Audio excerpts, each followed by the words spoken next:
Hey everyone, welcome to Tuesday Night Show and Share. This is our public night at Knox Makers. We get together and sometimes we eat food. And we also do our show and share where people bring in projects they're working on, something they've made, something they've utterly screwed up and want to warn other people.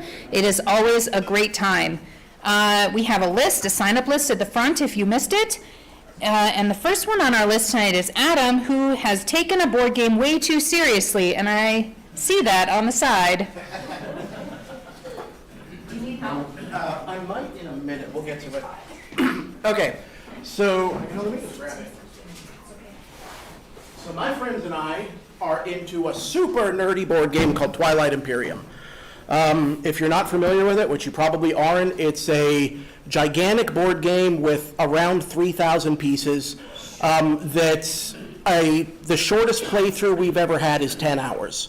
It's space battles, politics, trade, like galactic relations, all kinds of stuff. And just to give you an idea of what we're talking about, it has 8 instruction booklets in this box. So, at any rate, we get together, we play this game. It usually takes up all of a Saturday. And lately we've been investing in buying expansions for it. So the problem with that is that we have the giant game to begin with, and then we have another 2 giant boxes on top of that. It's a lot to transport, and setting up the game takes about an hour and a half to 2 hours, which takes away from our nerd time.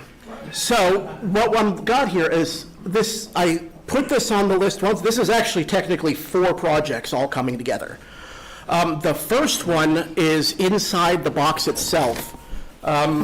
I will admit that I didn't design this system, but I printed every single piece of it. And we have been able to get, if I can, I don't know, this may be hard to show on here. Woo. Every single piece of the entire base game and all of the expansions into one single box using this organization system. Nice. Part of the game is that each player can choose a faction, and there are 30 factions to choose from. And then there's 30 factions to choose from, and then there's multiple colors of tokens on the board. And then there are, like, even within that, there are, I believe, about 1,600 cards that are used for different abilities, for different trade negotiations, things like that. Some of the cards are specific to the faction, some of them are specific to the color of the token you're playing. It's crazy complicated. But one of the benefits of this system is that all of the pieces for a given faction are all together in their little box. So if you say you want to play like the humans, you can just grab the human box and it has all of the cards and tokens that are specific to the human faction. So this, I think, is going to be an absolute godsend, because you can literally just take this platform off, put it on the table, and they're playing out of that rather than having to go and fish out every single piece. Next is the actual board itself. So the game itself is comprised of hexes. So these cardboard hexes that are laid out like this. And there's a big grid of them. Let me see if I can get that centered. There's a big grid of them, and the entire game, all 10 hours of it, takes place on this grid of hexes. The problem here is that the grid of hexes is about 4 feet across, takes up a lot of table space, and if the cat jumps up on the table, you've lost 4 hours of gameplay. Ask me how I know. So, what I've done is I spent the better part of a week 3D printing. Again, admittedly, this is not my design, but I will tell you it used 4.5 full rolls of filament. Right here. Let's see if I can lift it without sending it everywhere. This is an entire Twilight Imperium. Other side. This is an entire Twilight Imperium board set up, ready to play, with extra dimensional spaces, all the hexes occupied, and trackers in place. This is all on one solid frame that's not going to fall over if the cat jumps on it. It takes up less table space, because what we were doing is taking 2 big folding tables and pushing them together, and it goes in the middle, and then it's all uneven and wonky. So we don't have to do that anymore. This is actually the first time I've had it fully assembled, and I think it came out awesome.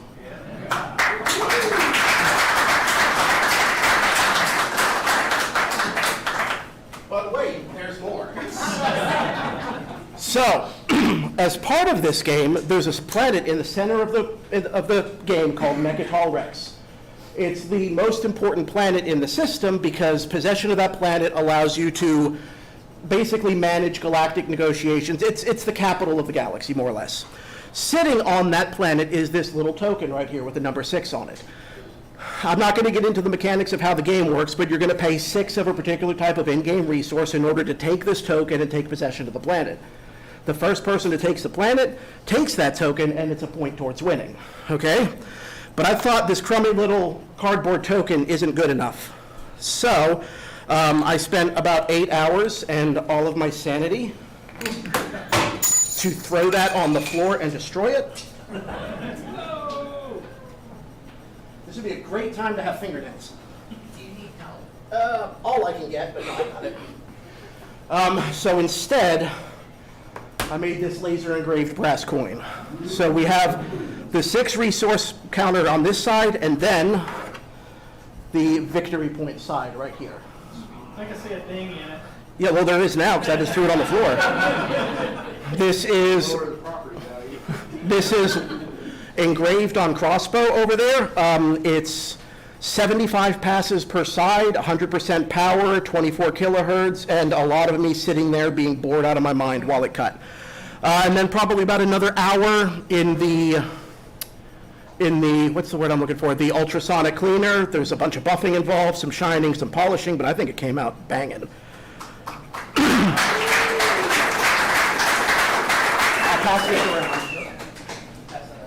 Yes? Yeah, no question, your game gives me anxiety. Well, my brother is autistic, and it's his favorite game, so if that tells you anything. And finally, the laser engraving was about 45 minutes per side, not counting the time I spent tearing my hair out trying to get the settings right. It was 45 minutes per side of staring at the little line going, neat, neat, neat, neat. Finally, the last piece of this is, in this game, when you're having combats in space, there's a lot of these tiny little plastic things that are on the board. And as part of moving into an opponent's territory, you are moving a lot of these tiny little plastic things, and it becomes very cumbersome. Now, I will say this is my design. So I came up with, based on things I've seen other people do, what's called a fleet carrier. This fleet carrier is a 3D printed frame. It's kind of hard to see on here, but I'll pass it around. It's a 3D printed frame with acrylic in it, and it's meant that it locks into the frame system so that you can put your pieces on top of it. I should bring that over there, shouldn't I? Yes. Take the microphone, please. Oh. Set it on top of the thing. Oh, yeah. No, set it on top of the phone. Okay. So this locks into the frame, and you can place your pieces on the fleet carrier. And that way, when it's time to invade somebody else's space, you can just move your entire fleet all at once. And it's still locked into place and solid, and the cat's not going to knock it over. This was done, this is my own, like I said, it's my own design. The acrylic was laser cut on Moonraker and then printed directly into the frame. So it was dropped in at the time of printing. And I think it came out pretty snazzy, and I'll pass that around too, once I put this thing down.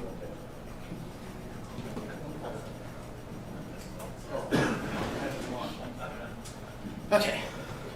So that is it. We're supposed to play this weekend. I am looking forward to seeing how well all my time worked out. Question. Yes? Sean. So, what took longer, finishing all these or doing one single playthrough of the game? Are we counting the time the printer was actually running and I wasn't doing anything else? Then probably still doing the work, even if we don't count that. I've got about 2 hours in this design and then another couple hours of experimentation to get the heights right in order to get it properly embedded. The designs for the coins took me half an hour per side to draw up.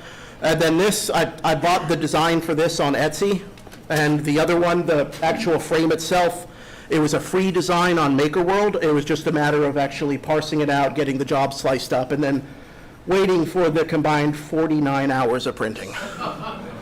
And I am not joking when I say I used 4.5 full rolls of PLA Plus on it. So do the other players know about your game board? They know that I was planning to do the organizer and that I was planning to do something for an organizer board. They don't know about the fleet carriers or about the Mechatol Rex coin.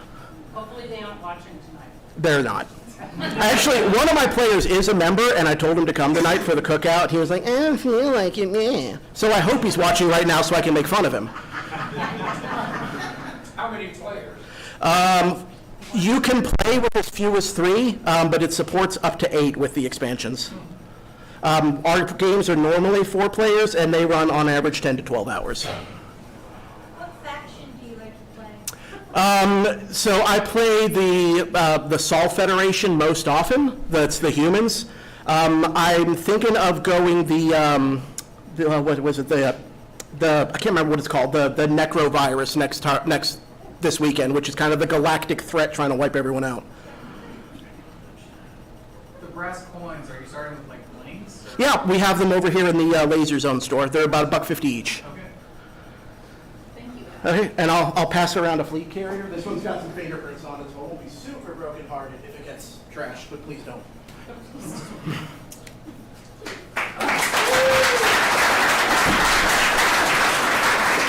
And I'll leave this set up over here if anybody wants to look at it when this is over.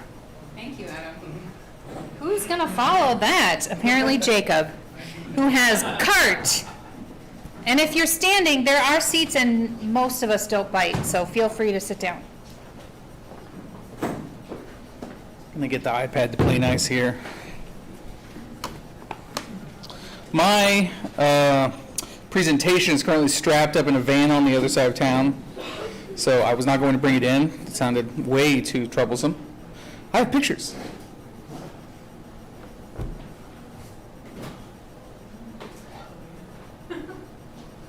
All right, there we go. That's a little bit better.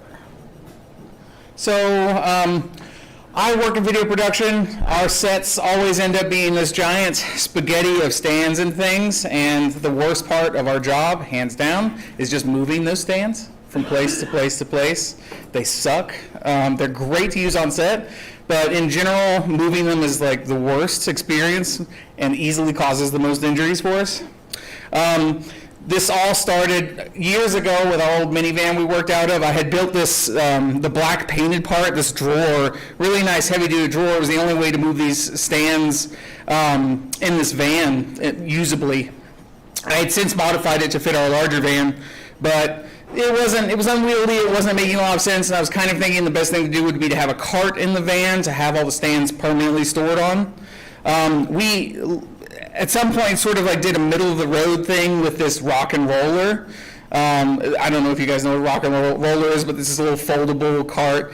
They're kind of okay, but in truth be told, with this cart fully loaded, pushing into like a Radisson in Nashville one time, we bent it in half.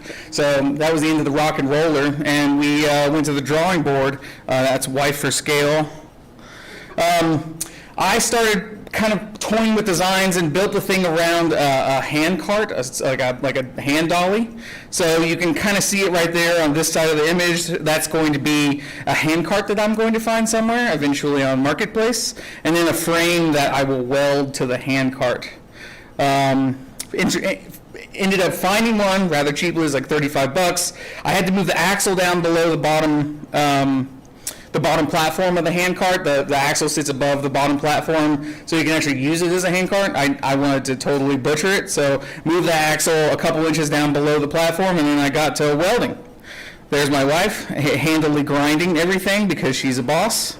This is the start of the frame. She started putting stuff together. Part of the design process was figuring out the lengths of all the material to cut. I literally just put a list, an inventory of items, and put that together in a document for, it was what's the Knox, the metals company.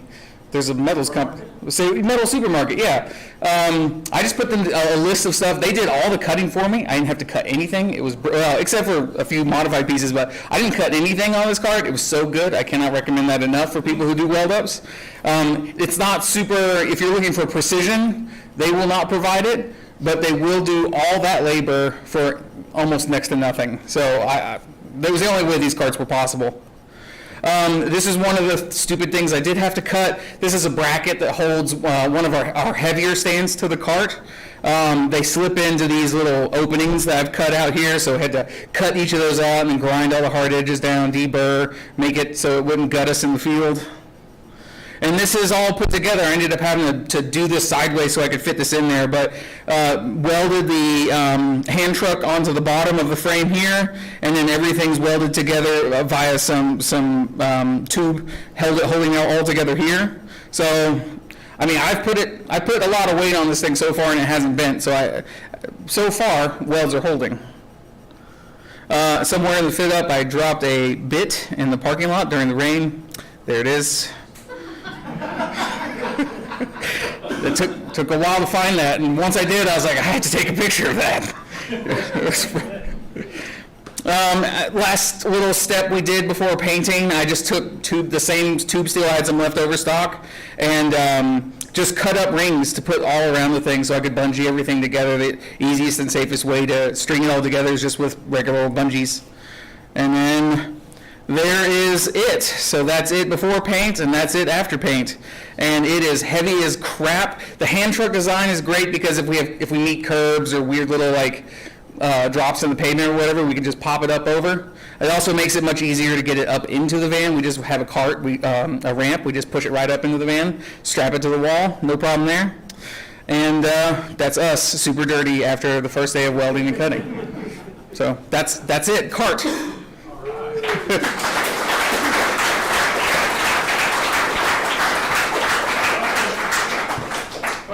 Yeah. Do you have a name for the cart? Cart 1, stand cart. Yeah, just stand cart. We've got stand cart now. We've built a second cart now. That was a lot more welding in general. It's a huge boxy framey thing. That's flag cart. This is stand cart. Yeah. I like it. Super slick. I'm impressed. So much less fun than the giant war games. It's a fleet mover, or whatever that stand thing was called. Fleet stand. It's a fleet stand.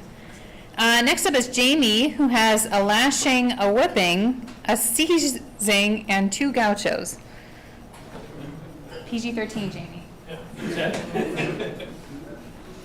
Yeah, okay, so anyway, I'm a member of the International Guild of Knot Tires, and so all that was about tying knots. And so my wife is vertically challenged, and so we have these stools that we've had for several years, and so I had lashed on some bamboo poles. But this is the original one. This one's, I did 2 of them. This one is one of the original ones, and you can see it's showing a little wear and tear. The one she was using, most of the time, it broke. So I had to do another one. So you can see this is some more of the one that's the old one that's still surviving. And then this is the new one. So I had, I couldn't find the same cord I used before, but this is similar. But this time I had a book to follow to do a proper job. And so on the top one, there's riding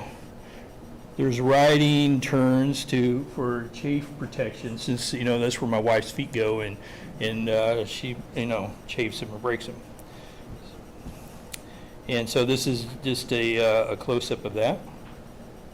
And I waxed them and then pulled them really tight. So this is a figure 8 knot here. I piled them up to end it, but I've got a little. So this is the source that I used. So to start the lashings, I used a bunk line, which is how I tied it to the frame of the chair. And then this is an illustration out of the book that I have from Brian Toss. Anyway, the lashing and the wrapping and the frapping and then the clove hitch and figure 8. And then so this is, I did a clove hitch to finish the frappings. And that's what that looks like. And then a figure 8, that's what a figure 8 is to stop the rope from going back through the clove hitch after it's tied, so it doesn't come untied. It's an end knot, stopping knot. And then to pull it up tight, use a marlin spike. Well, that's a marlin spike there on the book. And this is how you tie a marlin spike hitch, and you stick it through there. And you can pull very, very hard with this kind of setup. And so this is the same thing. This is a different book, and this is a little bit easier illustration. Whoops, let me pull it. Whoop, where'd it go? There it is. Sorry. I guess I'll look down here. You see that? Yeah, okay, so this is a little bit easier to see how the marlin spike hitch works. So anyway, that allows you to put all your might into it to pull it tight. So that was a lashing. Now we're going to get a whipping. And a whipping is this finishing piece here on the end of this cord to keep it from unraveling. In the book, it's illustrated doing it on a sizable 1/2 inch or so or bigger rope, which would have been easier probably to do on than that 1/4 inch piece that I had or smaller. And now it's a seizing. So I made these are leashes, but this is a round seizing. And can you see? It's too dark. I have some better picture, another picture. So anyway, here's another. I have 2 books. Anyway, here's another one. Can we see this red one here? Is that light better? No, not so much. Anyway, so this illustrates on how to do the seizing. And I tied them onto here with an anchor hitch, followed by a 1/2 hitch and then the seizing to keep it from coming undone. And then this is the other book. So it's also called a fisherman's bend, also in our hitch or an anchor hitch. But anyway, here it is in the other book. And here it is deployed into the little cart from our 2 toy poodles. I don't want them to get away. So these things come with some really cheap leashes. So I had to make these. And it only came with 1 as well. And I got 2 dogs. So 2 gauchos was the other thing. So this is a gaucho knot, and I bought a mandrel to make it on. And I carry this when I'm walking my dogs. So toy poodles are pretty small. They're 7 to 8 pounds, and everything else on the street is bigger. And not everybody is a good owner. They let them loose and run around, And so when they come, they don't like to get poked. So this is usually good enough to keep them away. But that's why I got this. But anyway, so this is the gaucho knot that I tied for this. So that has the details on there. It's 7 bites, 19 leads, 3 passes with 4mm cord. It's still on the mandrel, and here it is on the walking stick. And it turned out a lot. So this is the first time I made one using those mandrels that I bought, and it came out a lot thicker than I expected. I was thinking it was going to be like 1 layer thick, but it's like 3 layers thick. So, but I used that. I used a marlin spike, and it's really nice and tight.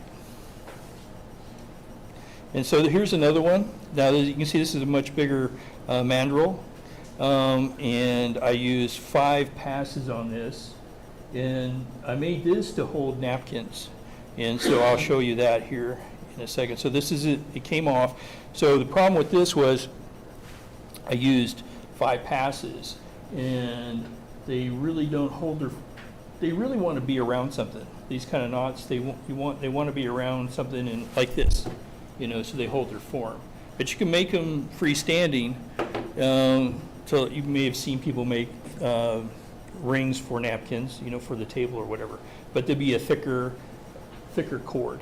But so I started off with 3, and I said, oh, I got green, and this will match the kitchen. So I've had 4, and then I'm like, I need another one on the other side so it looks good. And then I got 5, and then it was like, So at the top, it started like folding over, and so I want to put napkins in it, and so the hole was getting too small, so I had to and then I ended up put starch on it to stiffen it up. So this cord that I made this out of, you can't buy it in a retail store. I got it online from somebody made it. It's hard laid cord. It's made for tying fancy knots. But anyway, this is where it lives now, in this holder, and it's working out pretty good. And so here's a couple other little things I made. So these yellow ones here were started out with were white cotton cord, and I treated them with shellac and pine tar. And these are the my references. So that's all I got.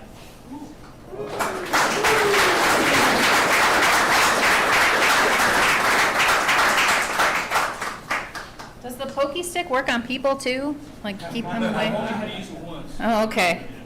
It worked pretty good. Next up is David, who has rock throwing device. Why would you throw a rock? Why wouldn't you throw a rock? Well, that was a great introduction to what I've got. I've been making slings lately for throwing rocks. And so I've got 3 different ones that I've made. I've made several. This one is just a super simple one. And even after all the work of putting others together and doing all the weaving and stuff, this is my favorite one. So it's just 2 strips of leather, and the way they're crossed like that, they lay one's on top over here, and then the other one's on top, so it makes this little pocket there.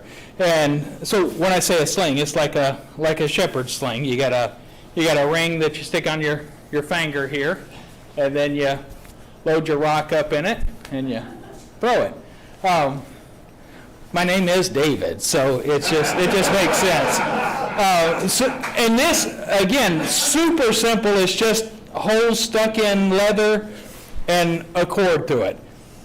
And it works best for me of all the ones I've made. This was like my next one. This is made out of just hemp rope or sisal rope from Dollar Tree, and it's a single, well, it's a single weaving. It's actually 6 strands of rope that I used to make this with, and so you've got just a normal braid here, and then all of the ropes come together, so it's 6 here, ends up being 12 here, and this is pretty thin rope to do this, and then it splits over here into your pouch and then comes back together, and then I cut some of them out along the way and taper it down until the end. So pretty simple there. This one, it works okay. I like it fine. This one's my newest one, and it's the exact same thing except with paracord. It just doesn't throw that great. I was out throwing with it today, and I just haven't gotten used to it, I guess, maybe. But some of the things I've learned about slings is the longer it is, the faster it'll spin, the further you can throw a rock, but the less accurate you are. And so if you're new to slinging, then a shorter sling is better. And I've only been throwing rocks for 2 months with this. But there's various ways of doing it. You can just do a single throw. It's kind of like you're throwing a stick. That's the idea. If you had a stick and you were to throw a stick, that's the motion you're going for. You're just going for a stick throw. And you can swing it around, whatever, but then that final motion is just throwing a stick. So it's been fun. I went walking at Panther Creek State Park over near my house today, and it's like, okay, I'm going to throw some rocks here. The walking paths are terrible. All the rocks are gone. Or I guess the truth is that the rocks are all smashed down into the mud because of all the rain. But that's what I've been working on the last couple of months. Yes. Very appropriate that your name is David. Can you hit a giant in the forehead? I could hit a giant. After about 15 warm-up shots. It is amazing how quickly I've gotten much more accurate. And certainly I am not at the point of hitting a gallon jug at 30 yards or anything. Not anywhere near that close. But, when you first start out, you're throwing rocks everywhere or behind you. And And then it just takes a little bit to get to where they're generally going the direction you want, which was surprising to me as to how quickly you can get to at least generally the right direction. And then it takes a lot of work to hone it in, which I probably won't put in that kind of work. It's something fun to do for a few weeks and then I'm done. Yes, ma'am. This is a two-part question, I guess. Have you tried an atlatl? And if you have, is this easier or harder than you? I have not tried an atlatl, no. Yes, sir. What's the size range of rocks? Oh, yeah, good question. Because of the way that pouches are designed, and all three of these are like this, you can do a rock that will be held there, pretty small. But then it can open up and you can hold a tennis ball. So it's pretty wide range of what you can do with it. And then like on this one, when you're doing a split pouch, you just make your split longer if you want to throw a bigger rock. Bigger rocks are pretty easy to throw. I was surprised by that, but the weight does make a huge difference. If you're throwing a small rock, it's easy to throw it really, really far, but a heavier rock doesn't go as far, at least not with my skills. No. Somebody else over here, yes? You thought about using leather and string? I have a little bit thought about that. I've looked at some leather weaving and stuff, and I don't care that much yet. It's if I were to try to build something that would last a long time, but then I don't know how long will this last. I'm mostly using rough rocks over there at Panther Creek. We don't really have a lot of smooth river stones, so river stones would be less harsh on it. This one here, I can see how it's gotten beat up over a little bit of use, and you can wax it, which is what I've done on this. Wax it every so often, that helps protect it some. But the different rocks I've thrown, I think, are tearing it up. Leather, I don't know if I want to invest that much effort because it's just hard to tie. Yes, sir.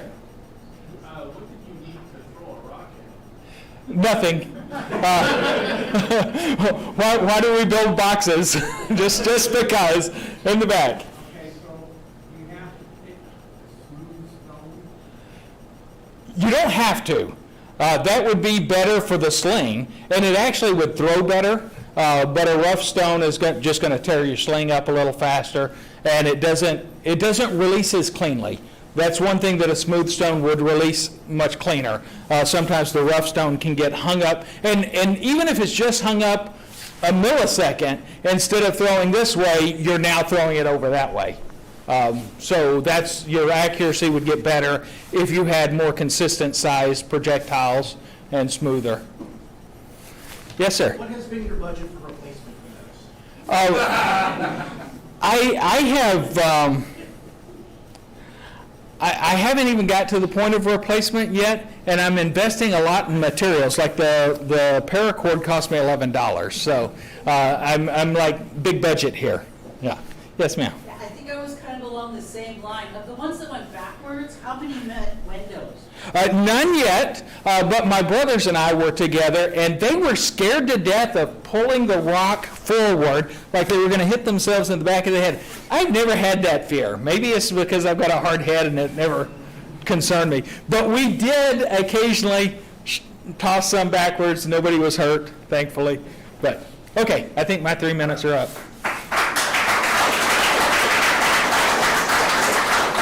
Let me move my car before your live demo later.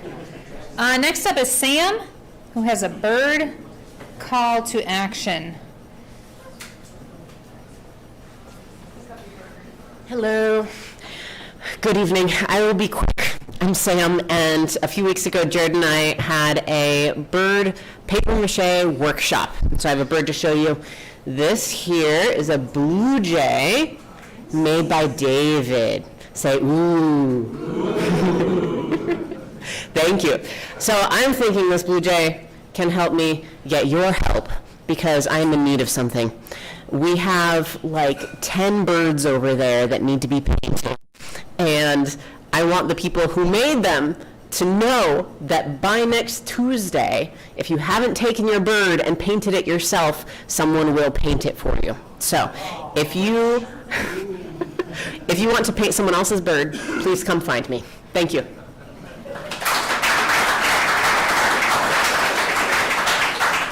I should have known. I wouldn't have painted my bird. Someone else can do it. Eric is up next, and he has cursive numbers. Question? So, I was at work, as some of us are, on occasion, and I came up with this idea which had almost nothing to do with work because that was the idea was more interesting than the work. So, my idea was we have these, and my penmanship is not great, but you can read this, I hope. We have these things called cursive letters for the older folks in the audience. We remember we were taught cursive. And it's a little bit faster than printing, and it's a little bit more enjoyable than printing. And I thought to myself, I don't ever remember anybody teaching me cursive numbers. Why don't I invent some? So I did. So that's what they look like. Cursive 0 is this loop with a wiggle, and then this is a T without a cross is a 1, a 2, a 3. It's just like the normal letters, but I've embedded, instead of embedding the print letter in loops, I've embedded the number in the loops. So it becomes a cursive number. So, cursive, let's see here. 0, 2, 3, 4, 5, 6, 7. 7 has a cross. I've always loved to cross my 7, so I had to include the cross 7.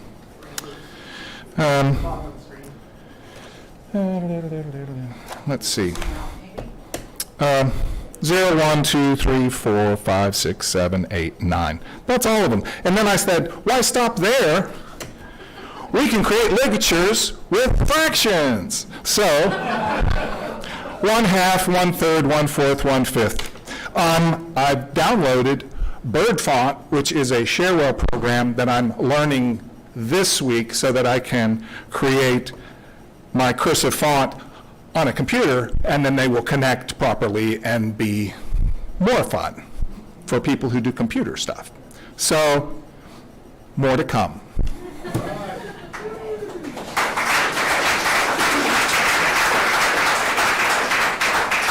Any questions? Sounds much more interesting. Bird Font is a shareware program that allows you to, in the free version and the paid version, which is the professional version, to create your own fonts and install them on your computer and then type with them on a word processor.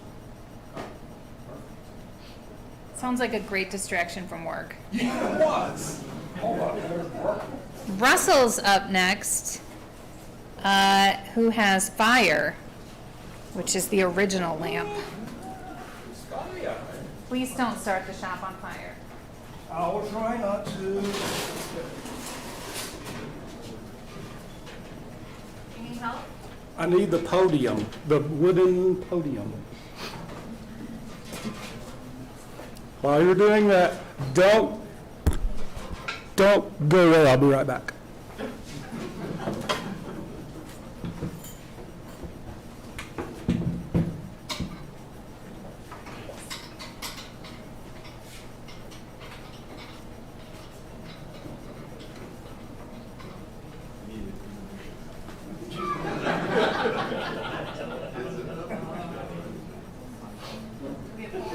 Okay. Whew, I'm getting too old for this. As you all may know, we have a market. This year will be in the fall. At our last market, well, maybe it was the market before last. Yeah, I think it was. We had a lamp building competition, and our very own Joe Hall was the winner. And he was promised an original wood lamp. And I never got around to making it. The other day I found around to it and thought I should make his lamp. So I finally did.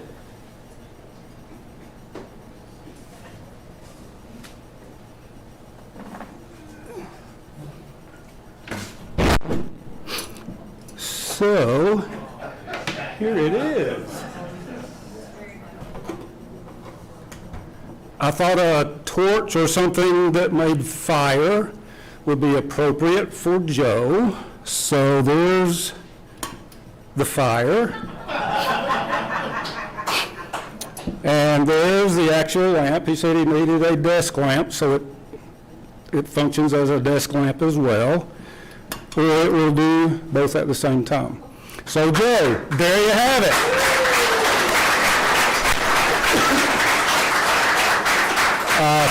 Since he's not here, I will present this to him maybe next week if I see him. And so there it is. Here you go, Joe. Bob Berry, you're next. Oh, and hi, Rosemary. Hi, Dodie.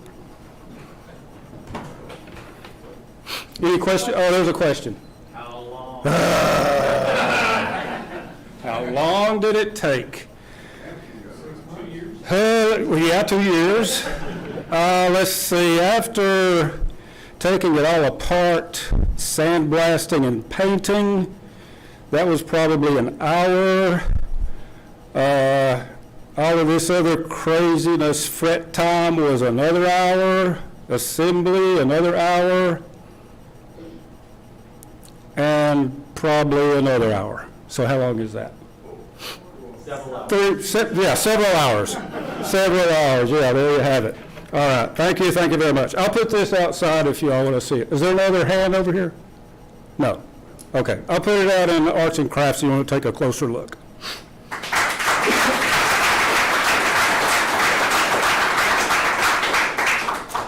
Very nice, Russell. Next we have Brian, who didn't tell me what he is bringing, but it's probably made of wood? It Made of is. paper. Yeah, nailed it. So my wife informs me that we're moving soon. So she reminds me regularly that I need to finish all my projects before we go. And I currently have a fully gutted house immediately across the street. So instead of working on that, I built a shed roof behind my garage because that's freaking cool. Now the thing with the shed is, so I got a garage, gable end, and then you have just like a lean-to coming off the back. So all I'm doing is the lean-to. I also just did the shed, or the whole garage itself, because, again, procrastination. Now, in order to have a shed, you have roof rafters, you have a beam that the roof rafters sit on, and then you have posts that hold the beam up, okay? Not gonna lie, pretty good at building stuff. I could definitely do that in a short weekend if I just built the damn thing. But that's not that fun, so I thought it'd be pretty cool to do a heavy timber structure instead. So built like the barns of the 1700s, where everything is hand-cut joinery and stuff, because buildings should be furniture, and I have so much time. So there's a couple interesting things about this build, and trying to fit this into 3 minutes, I'm only going to talk about like just a couple of them.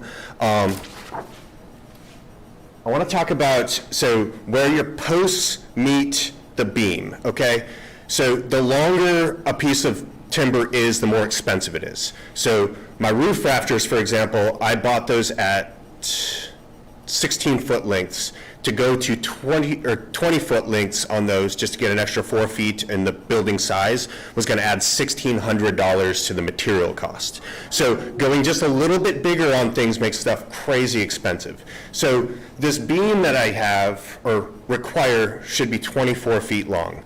To get a 24-foot long beam of an appropriate size, using beam span charts, everything like that, was going to be several $1,000s for the single beam. Now, a normal person would just double up 2x12s, roll them across, and nail them in there. That's fine. We didn't do that at all. Instead, I got some big beams in. They need to be about 12 foot a piece, assuming I need to marry them in the center. How people would typically do this is we have a beam here, we have the post here, and then we have a beam and a beam. They sit butted up to each other right on top of that post. That's totally fine. It's worked forever. We didn't do that at all. This is another option. Okay, this is called a splice joint, where you notch one into the other, butt them up against each other. These two support each other because they're married together. That also works great. Didn't do that at all. This one down here, this is a different type of splice joint, different type of scarf joint. So this is a stopped scarf. This is a scarf or a splayed scarf joint. And this one, they just marry all the way across. You get the best conveyance of strength because as one gets smaller, the other one gets bigger, so you don't have any points of failure. At hard 90s are usually bad ideas. We didn't do that either. This one right here, this is a stopped splayed scarf joint, and you use this so that you don't have really thin bits anywhere that are quite fragile. So this is one that's like perfectly reasonable to do. That one would have been great too, didn't do that either. This one right here, so this is a stopped, so let me get this right. It's a stopped because they're short, splayed because it goes across here, and a, oh gosh, not under-wedged, underpinned, under something, it'll come to me. But anyways, you cut these back at a 45-degree angle so that when they're locked into each other, you can't bend one without picking up the other, so it locks them into place. Okay, now that is a great joint. That's one that you see a lot of times on like the decks of boats, because again, you don't want like any short grain running across it. Now that one would have been great too, but I didn't do that either. So what we actually did, under squinted. What I did was, here's my post. So of course it's mortise and tenon because, you know, come on. So you have a post with a tenon sticking up through, and then you have your two halves of your beam that are each, I'm gonna go through the whole thing again, under squinted, scarfed, whatever, you need to get the whole thing. But then there's more. So what you actually do is you overcut the wedge or the mortise on opposing sides, top and bottom, so that when they get driven onto the tenon, it actually drives them into that under squinting, so it holds it in place. So this is a wedged version of this one right here.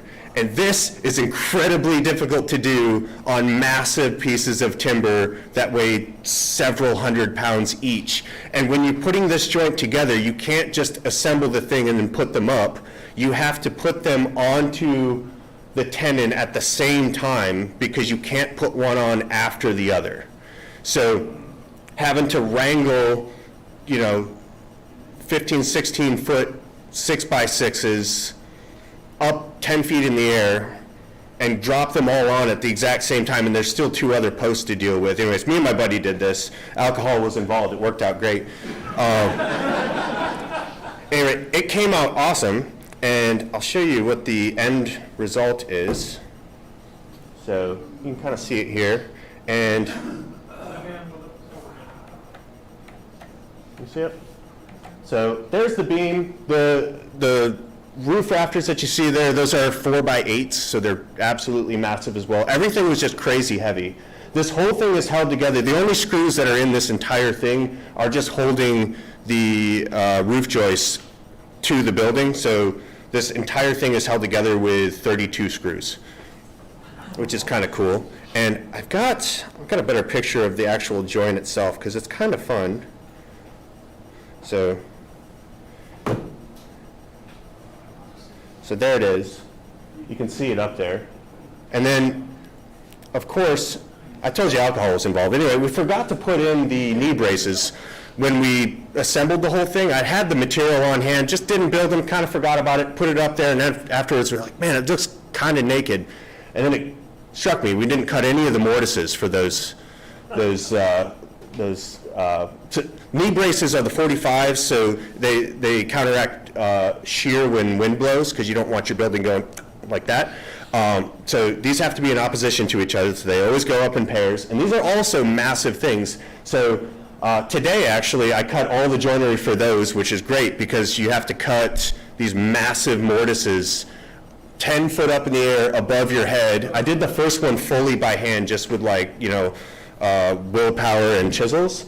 And that sucked a lot. So I retooled and got some absolutely massive router bits, which are just horrifying.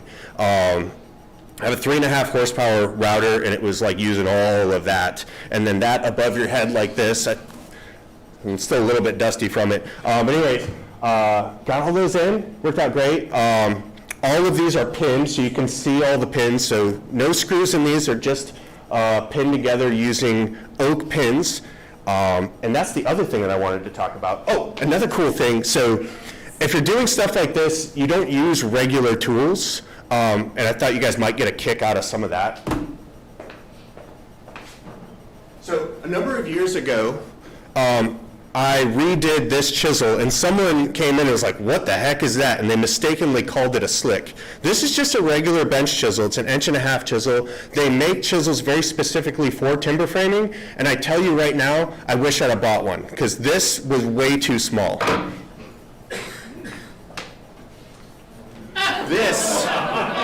This is a timber framing slick. It weighs, I don't know, 10, 15 pounds, something like that, just by itself. It looks comical because it is, but you need one of these in order to cut this kind of joinery. It's just absolutely necessary. I won't hand it around because it's horrifying. But that thing's awesome. Another tool that most people would buy if they were going this route is a chain mortiser, which is basically a chainsaw that's been separated from the chainsaw, and it allows you to cut straight down and cut these massive mortises. That would have been super nice, because I tell you what, I still have no feeling in my fingertips after just the shock of running through all these things. I even destroyed the handle on my big chisel just chopping all these things out. It's an enormous amount of effort. Now, one last thing. I know I'm way over 3 minutes, but this is kind of cool. So this is one of the pins that I held everything together with. Now, I got a couple boards at Jeffrey's, just in their short stock, and typically you want to make these out of white oak. White oak specifically because it is so much more weather resistant than, for example, red oak. It would be a mistake to use red oak. So I grabbed a short board that was labeled white oak. I looked at it, I'm like, yes, that's white oak, because I know what I'm talking about, and I've never made a mistake, so no big deal. These need to be riven, so I don't know if you'll actually be able to see it. Let me back this out here. No, that's even closer. So it's really super important on these that the grain starts at one end and runs all the way through to the other end with no run out. If you do not have that, while you're hanging onto it and hammering it through a peg hole, it will split and then it'll run through your hand, which is a bad thing. So you just don't do that. So these are all riven. I made up a bunch of these things because, again, the whole thing's held together with these. And the other important thing about your pins is the whole structure goes through, is built using green timber, so it's wet, okay? So volumetrically, it's larger than it will be in the future. These are always made with dried lumber, so this is the smallest it'll ever be. You make these so they're somewhat oversized, and then when you drive them in, they lock themselves in, and then they start absorbing water, and they just fill up that whole hole, and you can never get these things back out. So it's really super awesome. Now again, it's a mistake to use red oak. There's about 100 different species of oak tree in the United States, and sometimes it's very difficult to tell what they are. After I had knocked in about, I don't know, all of them, I started looking at this thing, and I was just kind of messing around with it, because in all of these I had little offcuts that I was giving to my child and letting her play with, and I was just messing around with them. I'm like, that's red oak. It's absolutely red oak, and I can prove it. So white oak has tyloses, like clogging up all of the grain structure. Red oak doesn't. That's why you make wine barrels out of white oak and not red oak. I don't know if you can see this, but hopefully you can. End to end, these are going to rot out. But it's okay, because it's getting a roof eventually, and it's fine. Sorry, Billy. Sorry, Internet. But yeah, so it's a fine mistake, but still a mistake, but still just kind of neat. Anyway, that's my life. Hope you like it.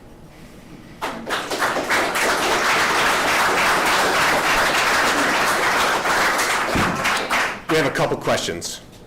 Don't feel too bad. I made a end grain cutting board out of white oak one time. A red oak, you mean? Yes. Yeah. And anyway, with red oak, and when I put the mineral oil on it, it was on the counter. Yeah, that checks out. Yeah. Are you gonna land a spaceship on that thing, or why? Well, so I have a very rambunctious 3-year-old, and if she has 600 of her closest friends over, they can go up there and like we're still good. Yeah. I spec'd it for what would be 10 times the correct load limit. So I just think aesthetically it looks better when it's larger. So. And you have an additional place to park your car. That's true. Yeah. Can you drink the red oak? Yes, yeah, you totally can. So it will taste bad. So you'll get a, I mean, you can try it. You'll get a very strong tannin flavor out of it, which is incredibly bitter. You might love it though. It's like one of the predominant flavors in red wine, for example. So, yeah, thanks. I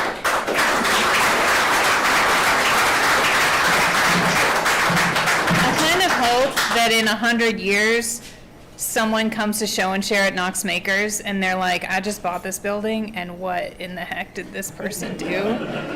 I hope that happens. Yeah. Yes. Last but not least, Zoe has a deer fence. Where'd she go? There she is.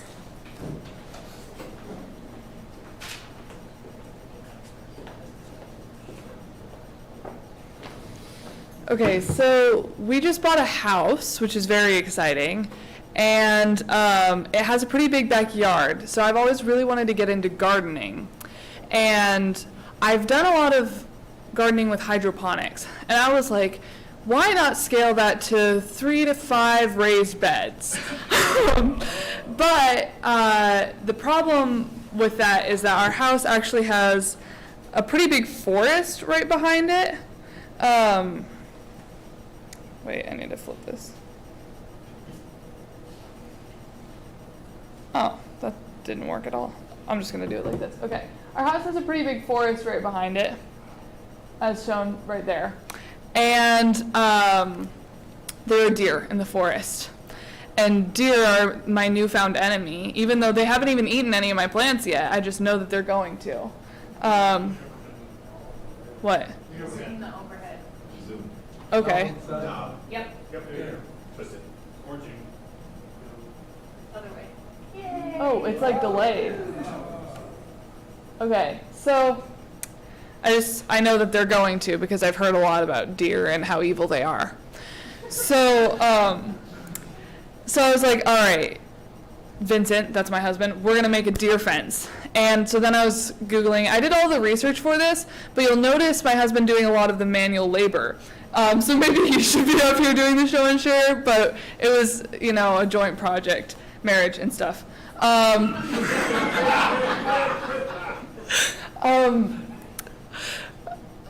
Yeah, so basically, deer can jump up to 8 feet tall, it turns out. So apparently the fence needs to be 8 feet tall as well.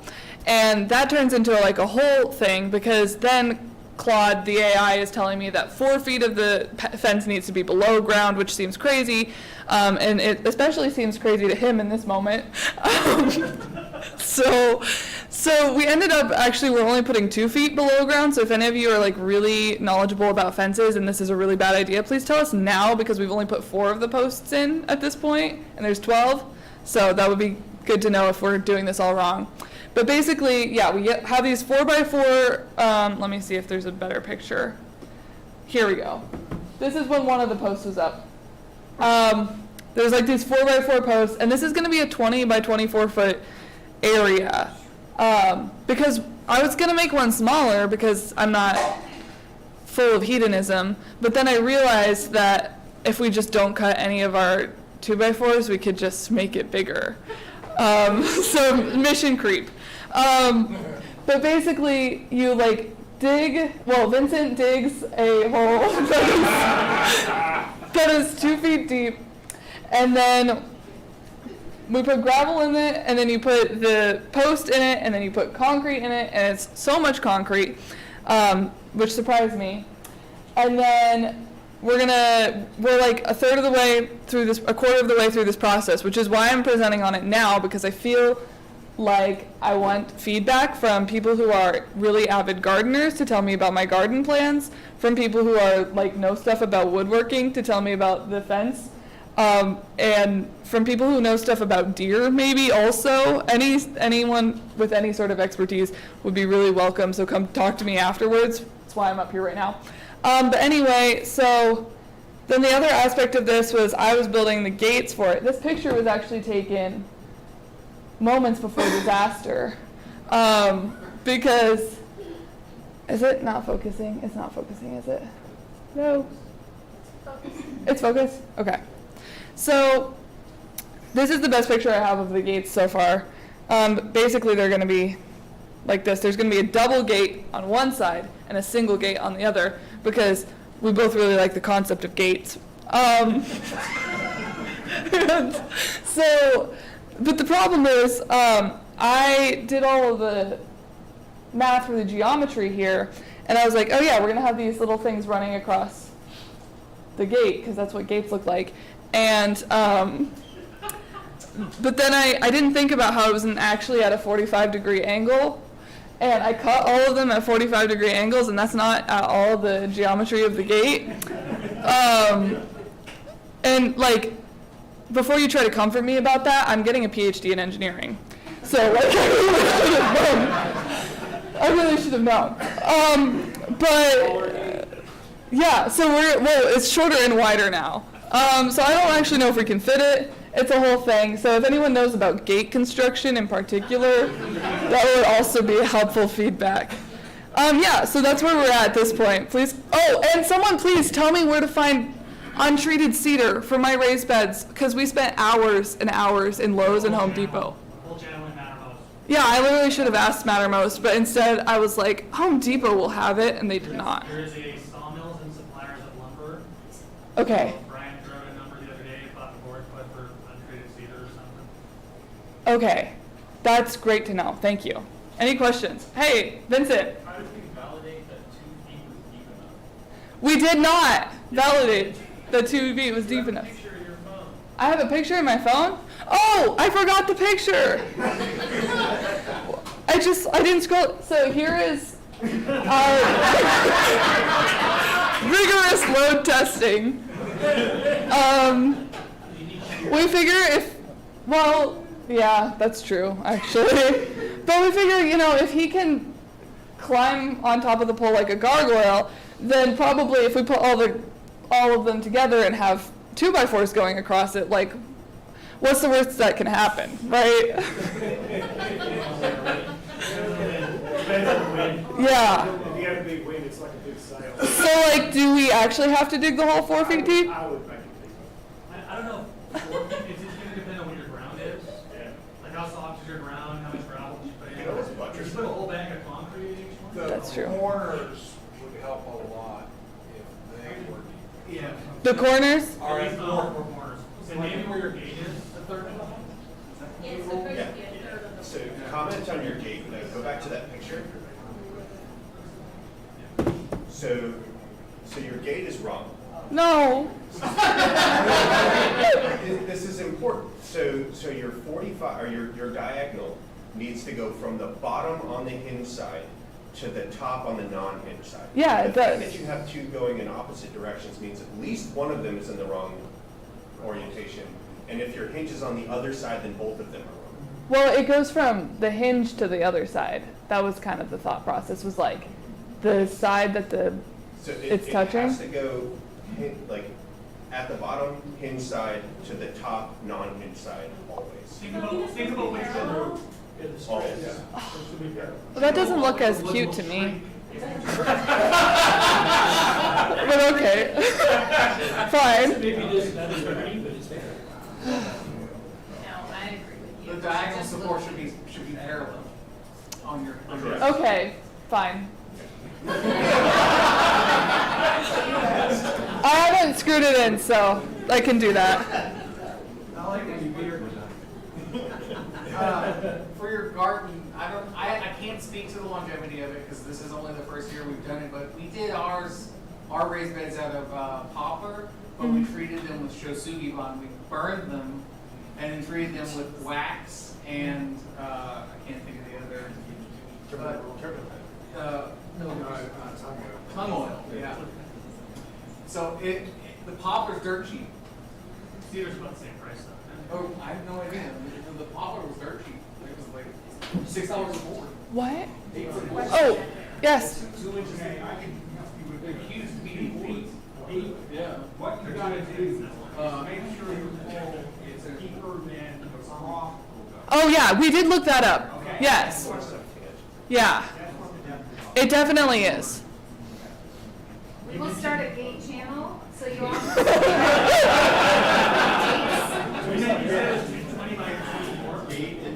What? Your space is 20 by 24. Feet, yeah. And 8 feet high. Are you worried about the amount of sunlight that's going to get in there?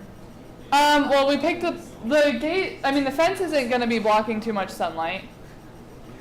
And I've been scoping out the yard to see where there's going to be enough sunlight, yeah.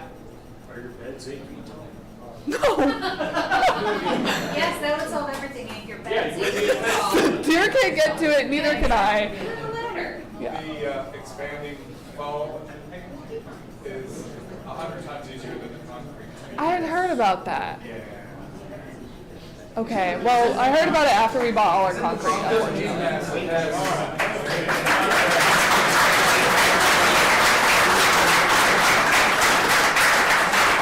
Y'all are so helpful. We're gonna be here all night talking about gates. Larry has our only announcement, our first announcement. Hopefully not the only one. Thank you. I don't know.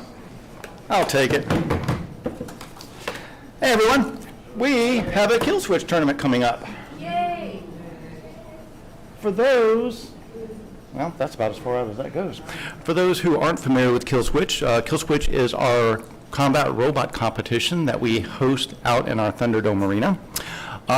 For those that are familiar with it, you are used to seeing it happen around Market. I decided I wanted to do or try to hold a more informal tournament, if you will, in the spring. Things should be nice around April the 12th, which is, I think, when I have the tournament set for. Yep, April the 12th. And for those that have been to the Market tournaments before, I will mention spectators are welcome, but this is what I'm referring to as a builder-centric tournament. It's not going to be as maybe spectacular as the Market tournaments are, because we won't be using the hazards in the arena, and we won't have the arena fully set up. So it won't be quite the spectacle, I guess is what I'm trying to say, that the Market tournament is. But it is still going to be a lot of fun, and you are welcome to come check it out if you want to, as a spectator.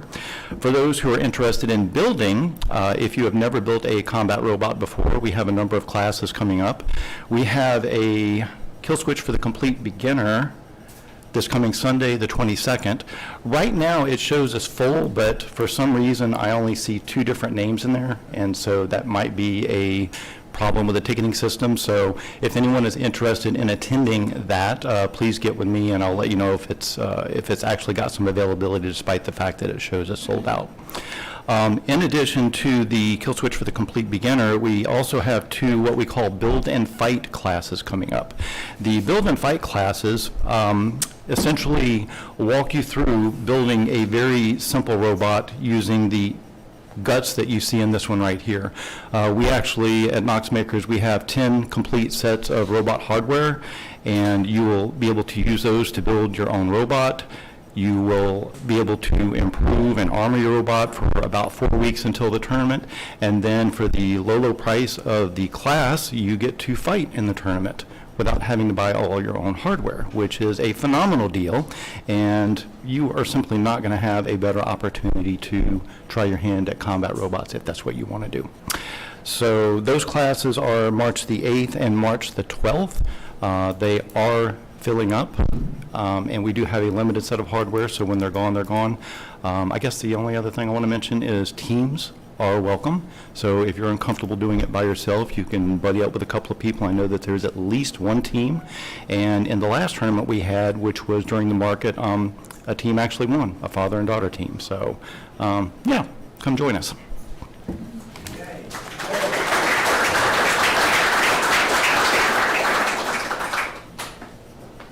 Thank you, Larry. I'm excited to come see, even if if it's just a builder's thing, I'm still gonna come. Upcoming on our calendar, if you can't make it to the classes because they're sold out, we have several social free events that you can just come and hang out. As the Lathe Turns is on this Thursday, so if you're into turning wood, you can hang out in the woodworking area and talk about turning and lathes and show off tips and tricks. Next Saturday, we have a setting up a guitar social time that you can just come and learn how. I don't know what setting up a guitar means, but if you are into guitars, you can do that. And there's also Stitch and Bitch next Saturday as well. Saturday night at 4 p.m. in the evening is a stained glass earring and charms class.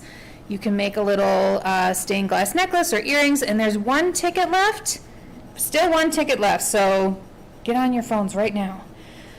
Next Tuesday, there's a MicroPython and Raspberry Pi talk after show and share, and that's free. We'll just have a short break, and then you can come back in and hear someone, Rob talk about MicroPython. And then next Thursday is blacksmith authorization class. There's a couple tickets left in that if you're interested in the blacksmithing area. Also this Thursday is new member onboarding. So if you're interested in membership, if you're a trial member, you're required to come to one of these things and sit in the classroom and hear about the organization and what it means to be a member of Knox Makers. And that's this Thursday, and then there will be more of those in March.